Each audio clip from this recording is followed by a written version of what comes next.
Alright, it is FrOzenSwipe, and I got a game of Domination on Hardhat for you guys. I'm using the ACR 6.8. This is the very first game I've used the ACR. I believe I unlocked it the game before, so I don't have any attachments or proficiencies or anything. And hopefully you'll like this gameplay. It's a decent score. I'm using non-lethal kill streaks and the support strike package, so all the kills that I get are with my gun and nothing else. And also there's quite a good bit of objective play in here as well. I get a fair few flag captures, as you can see. I just took B and now I'm taking A as well, so there is a good bit of objective play in here as well, and you know, all the kills are with my gun, so hopefully you'll enjoy the gameplay. The other thing I want to just say, just gonna say this right now, I know you guys are probably raging at me for not posting Battlefield yet, and I'm sorry, but I will post some Battlefield this weekend. I swear to God, very next video for me is going to be Battlefield. That was an absolute epic fail. I'm sorry I didn't recognize it earlier, but yeah, so I will do Battlefield in my next video. The other thing I want to say is I just want to thank all you guys who kind of supported me and commented on my last video. It really means a lot to me, and I'm really glad to have you guys as subscribers, and you know, those comments really did make my day, so I just want to thank you guys for that. Everyone who commented on that video and everyone who supported. I could rant on about this for a lot longer, but I have something a lot more interesting I think you'll find to rant on about, and I'm just going to go through all of the things that pretty much everyone feels is overpowered in this game, and I'm going to give you the information on it. I'm going to give you my opinion on it, and I'm also going to give you what I think Infinity Ward should do to kind of fix these problems, or you know, these particular guns, perks, what have you.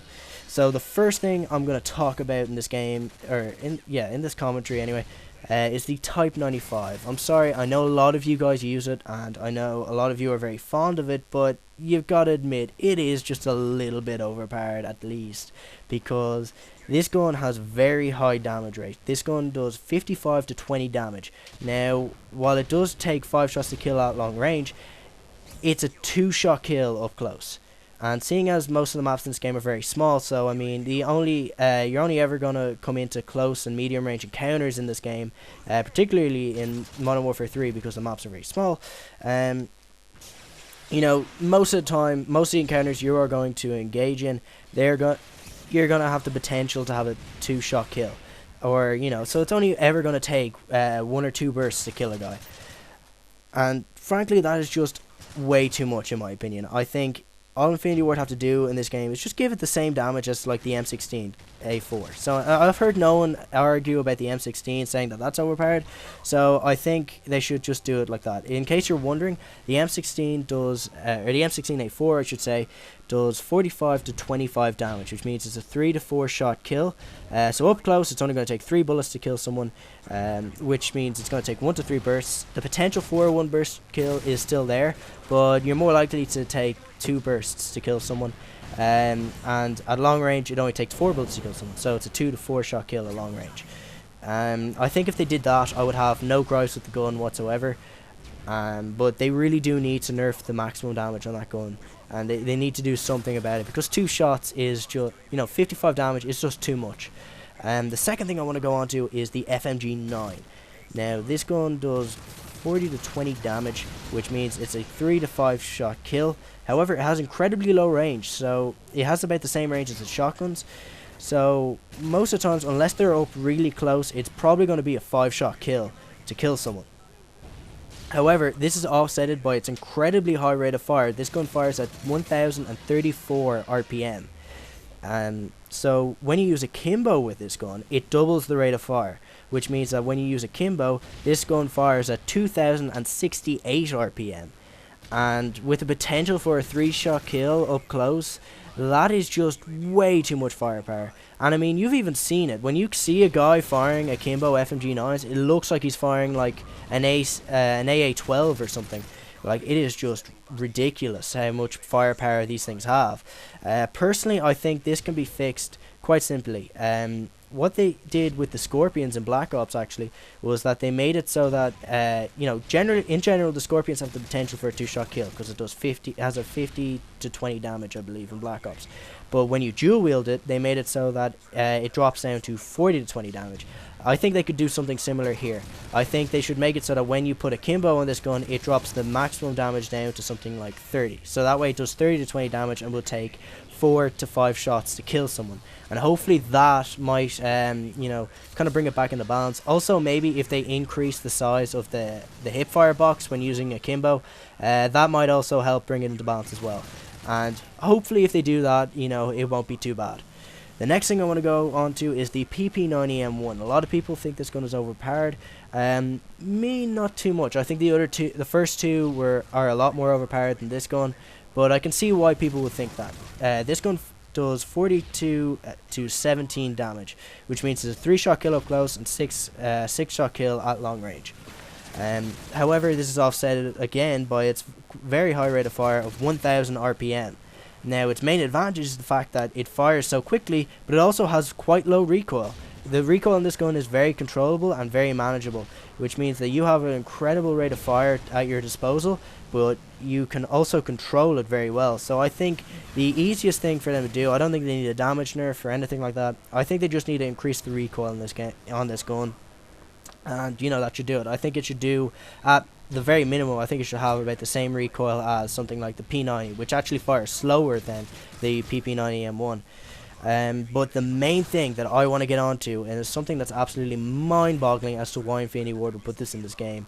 I don't know if one of the employees just kind of walked into a board meeting and said, "Here, guys, I've come up with this amazing idea, right? You know the way everyone loved Ghost from Black Ops? Okay, let's bring that back into this game, but make it like 10 times more powerful." Like, what sort of idiot decided to put this perk in the game? I don't know, because it is just far too powerful. I'll give you a rundown on what this perk does exactly. So the basic Perk Assassin, what it does is it makes you immune to UAV recon, advanced UAV, portable radar, thermal scopes, and heartbeat sensors. Now, I don't mind the rest of that stuff, but they should not be immune to advanced UAV. Could you imagine what Black Ops would have been like if the Blackbird didn't show up someone using Ghost? Could you imagine if Ghost was immune to Blackbirds? That's essentially what this is. This, you know, I mean, you're not going to show up on an advanced UAV. That's ridiculous. I think everyone should show up in an advanced UAV. It's a 12-point streak. It's not like you didn't earn it. But if you think that's bad, the pro ability of this gun is even worse.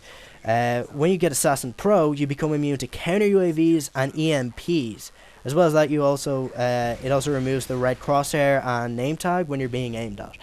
But the main thing I want to get across to you is the fact that you're immune to counter UAVs and EMPs.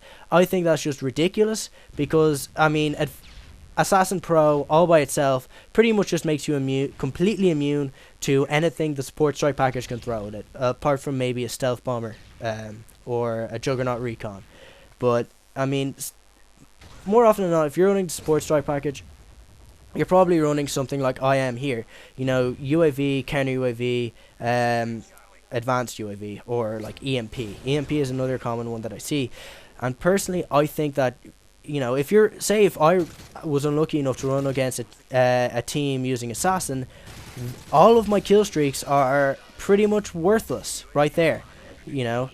And I think that's ridiculous. I think they need to seriously nerf the shit out of this perk. I think they need to make this perk like Cold-Blooded in, well, Modern Warfare 2. I think if they made it like that, then it wouldn't be too bad.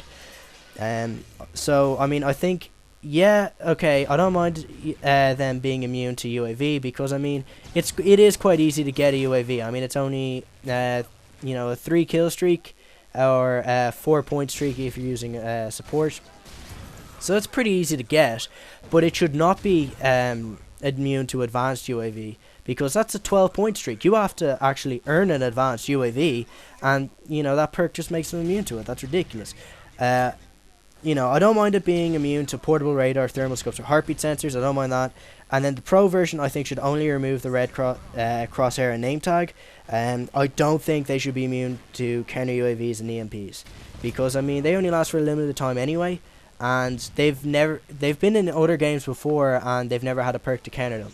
So I think if they just did that, they made it so that, you know, immune to UAVs, portable radars, thermal scopes, heartbeat sensors, and then pro removes name tag and red crosshair, then I'd be fine with it. You know, it wouldn't be too bad. But anyway, that's been my rant on some of the things that I think are overpowered in this game. If you think I've left out a couple of things, or you would like to suggest a few other things in this game that you think is overpowered or is complete bullshit, feel free to leave it in the comments, and you never know, if I get enough suggestions I might do another video like this. But hopefully you've learned something, hopefully you enjoyed, and yeah, this has been FrOzenSwipe. Thanks for watching.